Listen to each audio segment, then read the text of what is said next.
Bom dia, bom dia, bom dia, bom dia. Esperar o pessoal entrar. Estamos começando mais uma das nossas manhãs de conexões. Muito bom, sempre muito bom estar aqui com vocês. Bom dia, Marília, bom dia, Karina. Oi, muito bom estar aqui com vocês, gente. Sempre bom. Bom dia, gente. Oi, Ana. Essa semana a gente está falando sobre prioridades de estilo de vida. O que é isso?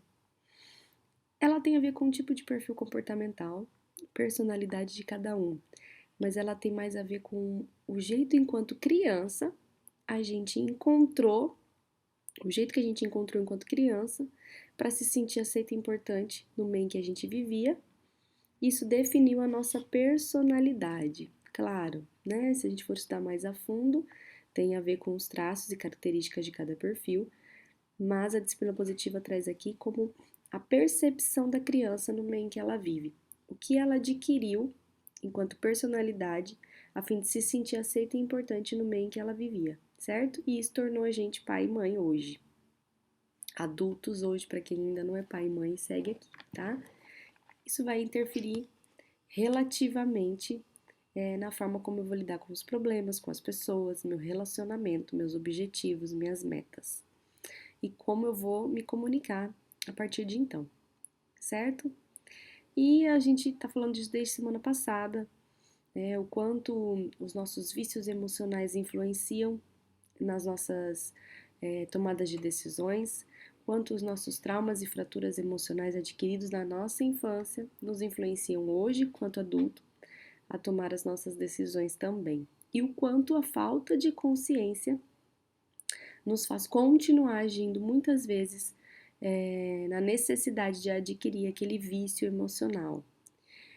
Gente, eu falei semana passada, mas a gente se vicia em coisas boas e a gente também se vicia em coisas ruins. A raiva pode ser um sentimento em que eu me torno viciada desde criança se eu convivi num ambiente cheio de raiva o tempo todo, de briga, de discussões. Por que isso? Porque o sentimento que aquela raiva provoca no meu corpo elimina uma química no meu cérebro, certo? E o meu cérebro fica viciado à química daquele sentimento. É louco, né? E pelo meu cérebro ficar viciado à química daquele sentimento, eu me torno viciada naquilo, sem a consciência disso. E aí, quando eu me torno mãe, ou quando eu cresço, seja em qualquer relação, no casamento, com amigos, no trabalho, com os filhos, eu tenho uma tendência a agir mais daquela forma, porque o meu cérebro está precisando da química que é produzida quando eu reajo daquela forma, a fim de sanar algo que o meu cérebro até então entende que eu preciso. Mas na verdade eu não preciso, porque a gente não precisa do que é ruim, a gente já acostumou com o que é ruim. Então, o meio em que vocês viviam enquanto crianças influenciou diretamente na maternidade e na paternidade hoje. Eu tô trazendo sempre a concepção para o lado materno, né? Porque aqui a gente é um perfil que fala sobre isso. Mas, gente, entendam, isso é para qualquer relacionamento, certo? Bom dia, tem mais gente entrando aí, bom dia. Então, tô dando uma pincelada do que a gente viu. Não estou entrando a fundo em traumas e vícios emocionais, estou dando uma pincelada para vocês entenderem quanto isso influencia hoje na nossa forma de conviver e de se relacionar. E depois eu quero fazer outras lives para a gente trabalhar isso melhor, combinado? Mas a gente viu sobre o controle e a gente viu sobre o conforto, certo? Hoje nós vamos falar sobre a satisfação. A satisfação, ela é um estilo de vida que também tem a ver com a permissividade, se não equilibrado, né, não utilizado da forma correta, tá certo? Ontem a gente viu o controle, que tem a ver com o autoritarismo, hoje nós vamos falar sobre a satisfação.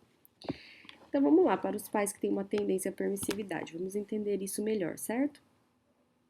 E o livro fala assim, Jane Nelson diz assim: O ponto forte dos pais e professores que priorizam a satisfação é ajudar seus filhos a aprender comportamentos simpáticos, atenciosos e não agressivos. Eles são muitas vezes pacificadores por causa de seu desejo de fazer todos felizes. Eles são bons com compromisso e geralmente se oferecem para ajudar os outros. Quem conhece gente assim? Eles são os heróis dos desfavorecidos. Infelizmente, agradar em excesso pode levar a ressentimento e depressão quando adultos que têm essa prioridade se esforçam muito para agradar a crianças ou parceiros que não se comportam da mesma maneira. Ou seja, eu dou a vida inteira e eu não recebo isso. E aí, quando eu me torno adulto, isso pode levar a uma depressão, uma carência emocional, certo? E os beneficiários dos agrados podem se sentir ressentidos por causa das expectativas colocadas nele, de que devem apreciar o que foi feito e retornar a gentileza. Ou seja, meus filhos podem se tornar ressentidos. Se eu sou uma mãe que tem a necessidade de agradar o tempo todo e inconscientemente eu fico esperando ser agradada e não sou agradada, eu cobro isso inconsciente da criança. E a criança, se for diferente de mim, ou até mesmo se for igual, pode se tornar ressentida, porque percebe uma pressão da necessidade dela fazer o mesmo que eu estou fazendo, ou seja, agradar, tá? Se essa criança não gostar de agradar, não tiver a necessidade de agradar o outro como eu tenho, isso vai piorar, tá? O sentimento que é provocado nela piora. Entendem os vícios emocionais que a gente vai adquirindo? Porque aí eu fico viciada a um vício, a um sentimento que não é meu, mas eu convivi nisso a minha infância inteira. Então, quando eu cresço, eu preciso desse vício alimentando, nutrindo o meu cérebro. E ela continua. As habilidades da disciplina positiva podem ajudar esses adultos a conter sua tendência de tentar fazer todo mundo feliz. Esses adultos que têm a prioridade do estilo de vida de satisfação, eles pensam demais no outro e esquecem de pensar em si. Eles querem agradar demais o outro e acabam esquecendo de agradar a si. Eles querem satisfazer muito as necessidades dos outros e esquecem de perguntar para o outro qual é realmente a necessidade deles. E continua. Pais e professores que priorizam a satisfação podem ser mais eficazes quando param de se concentrar exclusivamente nas necessidades dos outros e passam a cuidar de suas próprias necessidades, a fim de que tenham mais para dar. Afinal, se eu estou cuidando de mim, eu nutro que fala? Enfim, eu vou nutrir o meu copo do amor, certo? E aí, uma vez que o meu copo do amor está cheio, eu tenho muito mais para oferecer. Eles precisam acreditar na capacidade de seus filhos para agradarem a si mesmos e ensinar-lhes as habilidades da honestidade emocional e de resolução de problemas em conjunto. O que ele está dizendo aqui? Pais que têm a tendência a agir com satisfação, agradar o outro. Vocês precisam ensinar para os seus filhos a honestidade emocional. Por quê? Pais com esse perfil dificilmente reclamam das coisas. E quando tem algum problema, sempre vai dizer assim: não, mas vai ficar tudo bem, não, tudo vai se resolver, não, tá tudo certo. Você tá triste? Não, tá tudo bem, só tô meio cansado. Né? Não tem uma honestidade emocional consigo mesmo quando essa emoção é ruim. Esconde isso, certo? E não ensina o filho a se expressar, né? Porque quer sempre que esteja tudo muito bem, quer que sempre todo mundo esteja muito confortável, todo mundo muito satisfeito. E não ensina o filho a expor os sentimentos, a ter uma honestidade emocional. Olha, eu não tô bem hoje, eu tô chateado, eu tô triste, eu tô desanimado, eu estou desmotivado. Sabe, essa honestidade emocional que às vezes vai deixar o clima ruim, mas tudo bem, se você realmente está se sentindo assim naquele dia, é importante que você ponha para fora e busque uma solução para esse problema, certo? Não estou dizendo aqui, então eu devo murmurar, Gabi, então murmurar é bom? Não, eu tenho que ser honesto emocionalmente comigo. Então eu digo que não tá nada bem naquele dia e o que eu posso fazer para melhorar, certo? E é esse tipo de ferramenta, que é a honestidade emocional e resolução de conflitos, é ótimo para trabalhar a consciência de um pai que tem a necessidade de agradar e de ensinar para os filhos poderosas habilidades de vida, certo? Continua aqui. Tanto o adulto como a criança irão se beneficiar de aprender a expressar o que pensam, sentem e querem, sem esperar que ninguém mais pense o mesmo, sinta o mesmo ou dê a eles o que eles querem. Fácil de dizer, mas não tão fácil de fazer. Aprender a valorizar as necessidades de todos, incluindo as suas próprias, é crucial para promover respeito mútuo. Gente, o que isso quer dizer? Respeito mútuo. Quando eu respeito o outro, eu sou respeitado. Se eu só dou o tempo inteiro e anulo a minha vontade, anulo a minha expectativa, anulo as minhas emoções, não sou honesta com as minhas emoções, eu me enfraqueço, certo? E fico só respeitando e não sou respeitada. E tudo isso inconscientemente. Então, não estou ensinando nada sobre respeito mútuo para minha criança. Estou ensinando a minha criança de que ela tem que ganhar e nunca ceder. Porque se eu sou um pai que quero satisfazer as vontades e desejos dessa criança, eu me torno permissivo por demais. Isso vai gerar problemas na minha criança, porque ela vai se sentir a rainha, o rei. Eu não preciso respeitar ninguém, precisam me respeitar. Ela cresce com essa crença equivocada pela forma como a mãe e o pai tratou o ambiente durante a infância inteira. E aí, quando cresce, vai se tornar um adulto que vai respeitar os outros? Dificilmente vai entender isso, vai aprender as duras penas. Como conseguir isso? Porque não teve pais que ensinaram isso desde criança. E por que não quiseram? Não, porque não tiveram a consciência, tá? Então tem que tomar muito cuidado.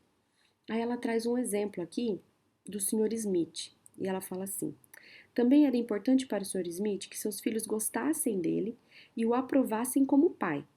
Parecia lógico para ele que seus filhos também iriam querer agradá-lo. Afinal, o Sr. Smith queria agradar o tempo todo, então ele também queria ser agradado. Pessoas assim, quando recebem uma resposta ríspida, quando são tratadas de uma forma grosseira, ficam admirados, falam, gente, como que pode fazer isso com uma pessoa? Porque eles esperam inconscientemente que as outras pessoas o tratem como eles tratam. Mas entende que cada pessoa é única e diferente e cada um tem sua personalidade? Então eu não devo tratar os outros esperando que me tratam da mesma forma, porque às vezes o outro nem gosta que eu trate ele daquela forma, afinal ele é diferente de mim. Então eu tenho que tratar o outro assim, da forma como ele gostaria de ser tratado. Isso é a real e verdadeira empatia, certo?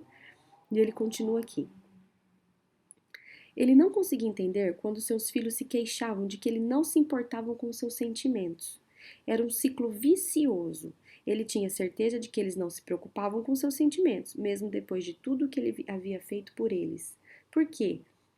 O Sr. Smith tentava fazer agradar os filhos na medida que ele entendia que aquilo era um agrado, que para ele seria um agrado, e não perguntava para os filhos qual era a real necessidade daquela criança.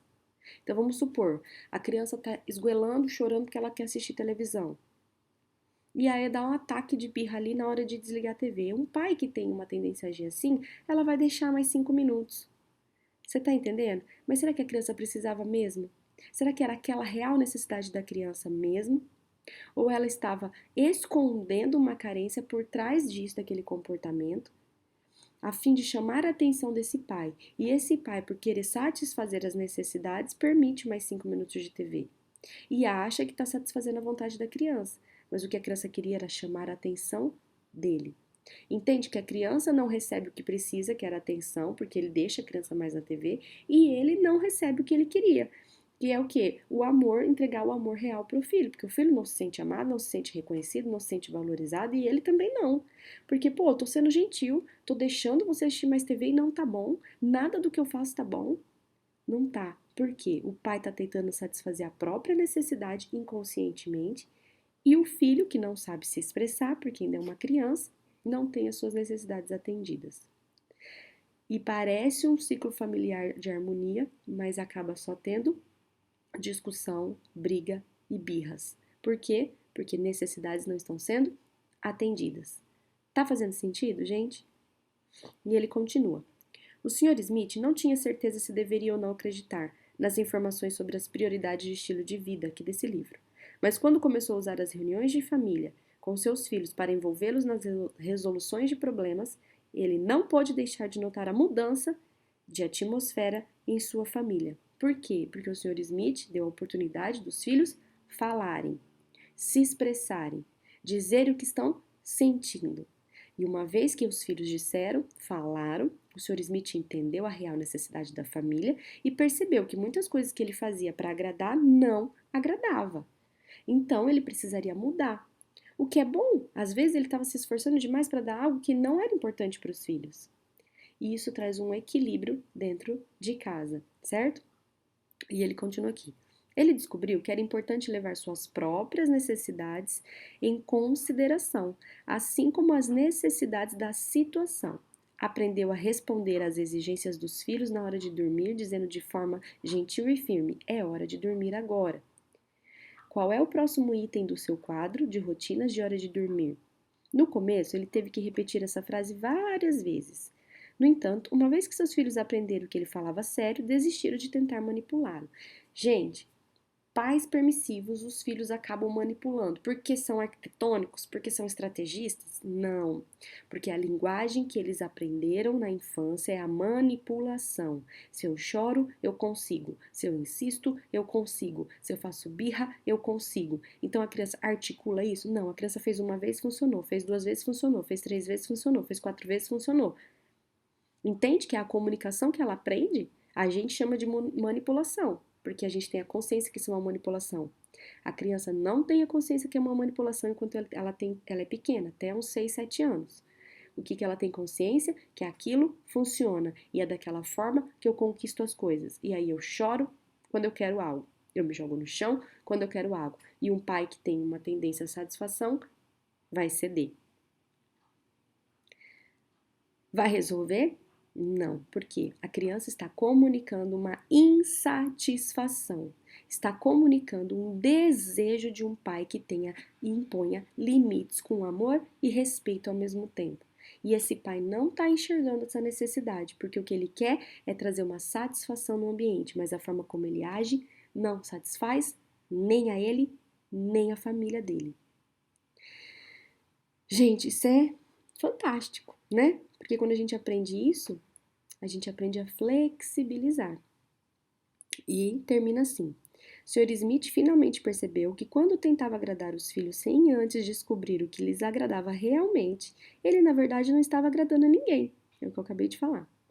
Essa família começou a ouvir uns aos outros, a pedir o que eles queriam e a serem honestos sobre se iriam ou não iriam realizar o desejo do outro. Eu preciso agradar todo mundo? Não, tem que ter respeito por todo mundo, tá? Não preciso agradar a todos. Eu posso dizer que eu não estou com vontade, eu posso dizer que eu não quero, eu posso dizer que estou triste, posso dizer que estou insatisfeito, mas eu posso dizer isso de uma forma gentil e firme, com respeito. Isso é honestidade emocional para mim e para com os meus filhos, certo?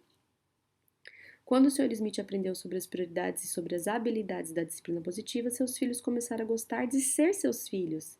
E o Sr. Smith começou a apreciar verdadeiramente ser um pai. Todos estavam satisfeitos. Então, o que a gente aprende aqui? Por falta de consciência, pais que são permissivos agem dizendo sim para tudo, a fim de conseguir um equilíbrio no lar. Peraí que o Davi acordou, gente. Peraí que eu já vi.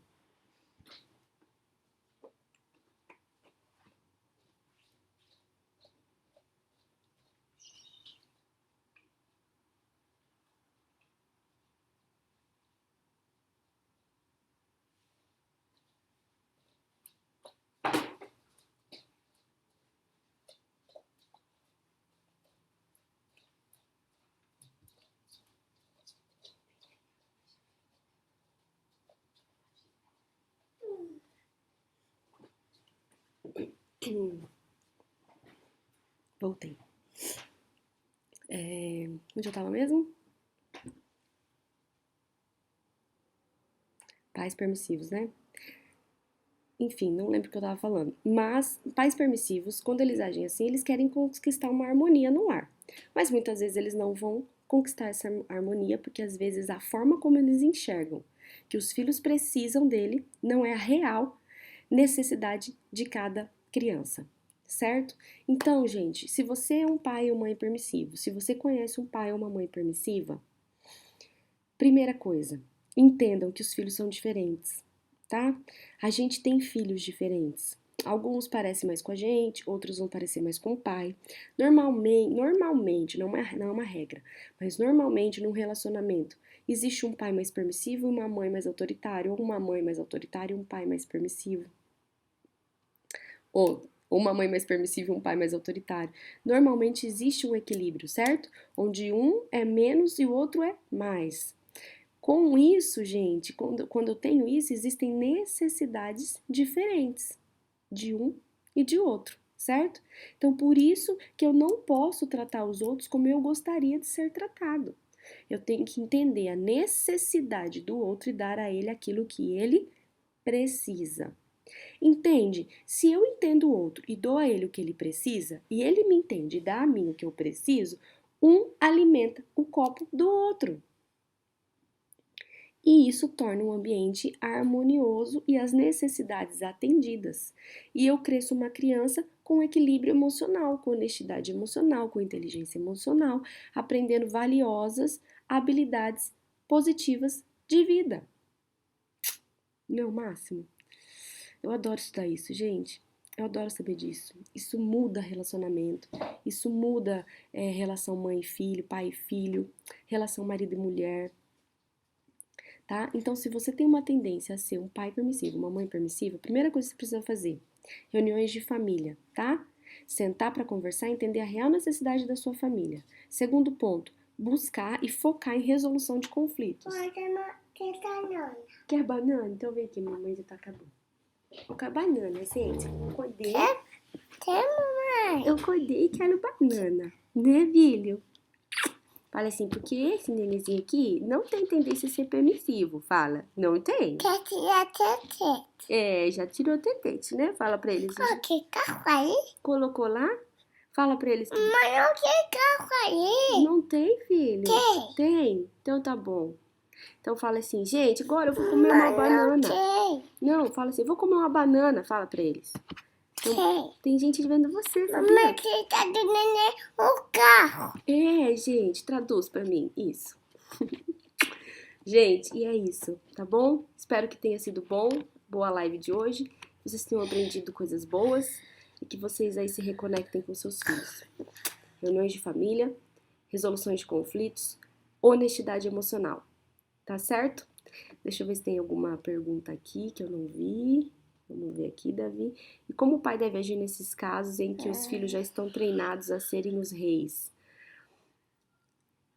Gente, é o seguinte. Quando os filhos já estão treinados a serem os reis, é um pouquinho mais difícil, mas entenda. O filho quer ser rei? Não. O filho quer ter sua necessidade atendida. Sua necessidade é de ser rei? Não. Por que ele está reinando? Porque ele, na verdade, tem uma crença por trás desse comportamento, ou seja, algo que não está sendo satisfeito na vida dele. Quando eu consigo atingir aquilo, ele vai parar de reinar. Mas, claro, no começo a criança pode agir de uma forma errada, tá? Por quê? Porque ela tá buscando aquele pai que ela tinha até então. Ela não sabe que o pai novo é algo bom. Então, ela piora o comportamento a fim de conseguir o pai antigo de volta. Mas se eu persistir, a minha criança para. Ela para de se comportar mal, porque eu consigo realmente atender a real necessidade dela.